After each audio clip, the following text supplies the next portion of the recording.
साथियों, आज देश की संसद से हमारे देश के प्रधानमंत्री नरेंद्र मोदी जी और गृह मंत्री अमित शाह दोनों गायब हैं।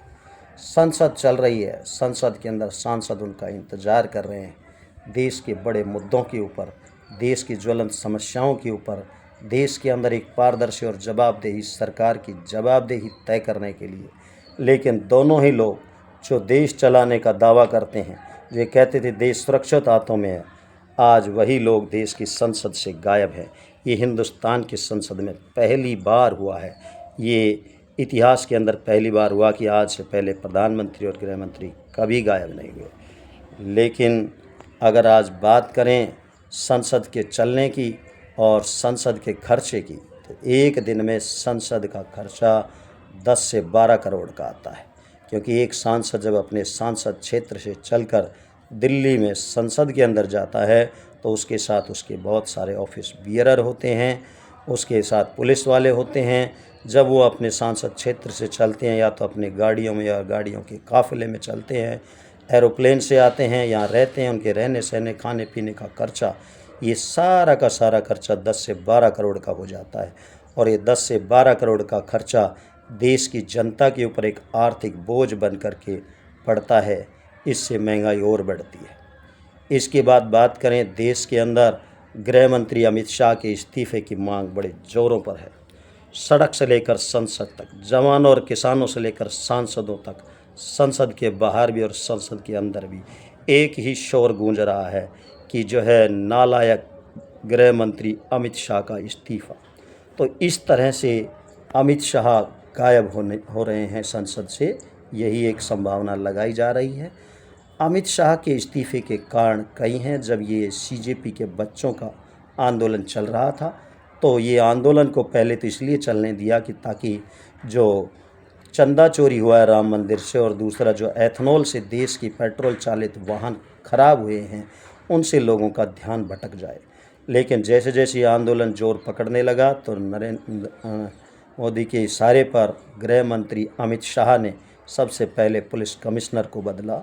उसके बाद 20 जुलाई को जो आंदोलन हुआ, बच्चों की जो संख्या आई लाखों के अंदर, उनके ऊपर जो है लाठीचार्ज करवाना, उनके जो है जो लोग वहाँ आंदोलन कर रहे थे, उनके जो खाना मंगवाने के जो ऐप थे जोमेटो जैसे, उनको बंद करवा देना, दुकानों को बंद करवा देना, पीने के पानी की सप्लाई को बंद करवा देना। वहाँ पर जो लोग और जो सेवा के लिए आए हुए थे, जो वहाँ चाय दूध इस तरह से खाना बना रहे थे, उन चाय दूध खाना को भी जो है रुकवा देना, दूर वहाँ से उठवा कर पुलिस के माध्यम से दूर फेंकवा देना। और जो है बच्चों के ऊपर पैलेट गन्स का इस्तेमाल करवाना, ईंट रोडों से भरे हुए ट्रक को जो है जंतर मंतर के पास संसद को जाने वाले मार्ग पर खड़ा करवा देना, बना वर्दी वाले जो है लोगों को पुलिस के साथ खड़े करना, पुलिस के डंडे देकर जो चप्पल जूते पहने हुए थे, कहीं से पुलिस वाले लग ही नहीं रहे थे। इसके बाद जो है पैलेट गन का इस्तेमाल जो आतंकवादियों पर होता है उसका इस्तेमाल होना। इसके बाद अगर हम बात करें तो जो है दूसरे अदर स्टेटों के अंदर तो AK-47 का भी इस्तेमाल हुआ है, पिस्टल का भी इस्तेमाल हुआ है।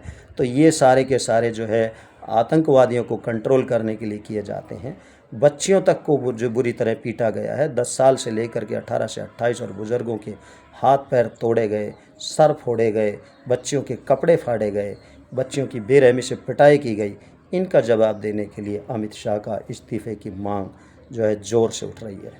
ये अमित शाह की जो इस्तीफ़े की मांग है, आगे चलकर जो है जवानों किसानों से लेकर जो है सांसदों तक संसद के अंदर उठाई जाएगी लगातार। और जो है सड़क से लेकर संसद तक एक ही शोर मच रहा है। अब वो जो है भाजपा सरकार के अंदर जो भ्रष्ट मंत्री हैं, गैर जिम्मेदाराना तरीके से जो काम कर रहे हैं, उनका तुरंत प्रभाव से इस्तीफ़ा हो। तो इस कड़ी के अंदर फ़िलहाल 2 लोग ज़्यादा लोगों का शोर है, एक तो गृह मंत्री अमित शाह का, और दूसरा एथनॉल के माध्यम से गाड़ियों को ख़राब कराने वाले मंत्री नितिन गडकरी का। तो आने वाले समय के अंदर जो है ये मांगे और उठेंगी, और प्रबल होगा, और आंदोलन चलेंगे। और जहाँ तक बात है गोदी मीडिया की, जो देश के मुख्य प्रवाह के जो चैनल हैं और उनके जो एंकर्स हैं, आज वो सरकार से सवाल पूछने की बजाय सरकार के लत्ते कपड़ों की तारीफ़ कर रहे हैं। ये बड़े शर्म की बात है। आज देश के अंदर जो सरकार है पूंजी है और जो ये बिकाऊ चैनलों की तिकड़ी है ये टूटने लगी है, क्योंकि लोगों ने इन बिकाऊ चैनलों को देखना बंद कर दिया है, इनके एंकरों को सुनना बंद कर दिया है, क्योंकि इन्होंने लोगों की भावनाओं के साथ धोखा किया है। इन्होंने जो है लोकतंत्र को ध्वस्त और नष्ट भ्रष्ट करने का कोशिश जो की अपने झूठे वचनों से, झूठे जो है वक्तव्य से, उससे लोग बड़े गुस्से में। आज इनकी विश्वसनीयता गिर रही है और चैनल लोगों ने देखने बंद कर दिए हैं। लोग जो स्वतंत्र पत्रकारिता करने वाले जो यूट्यूबर हैं आज उनको सुन रहे हैं, उनकी विश्वसनीयता बढ़ रही है। आने वाले दिनों के अंदर जैसे कि देश के हर शहर और हर राज्य में जो है गृह मंत्री अमित शाह के इस्तीफे की मांग उठ रही है और एथेनॉल के दुरुपयोग से गाड़ियों को ख़राब करने वाले नितिन गडकरी की जो है इस्तीफे की मांग उठ रही है। आने वाले समय के अंदर एक पारदर्शी और जवाबदेही व्यवस्था के लिए जो है मांग उठेगी, तो उस कड़ी के अंदर जो गृह मंत्री हैं फिलहाल उनका इस्तीफ़ा और जो है नितिन गडकरी के लिए इस्तीफे की मांग जोरों पर है। देखते हैं आगे जनता किस तरह से सड़क से लेकर संसद तक शोर मचाती है इन बीजेपी के कैबिनेट के भ्रष्ट मंत्रियों के इस्तीफे के लिए।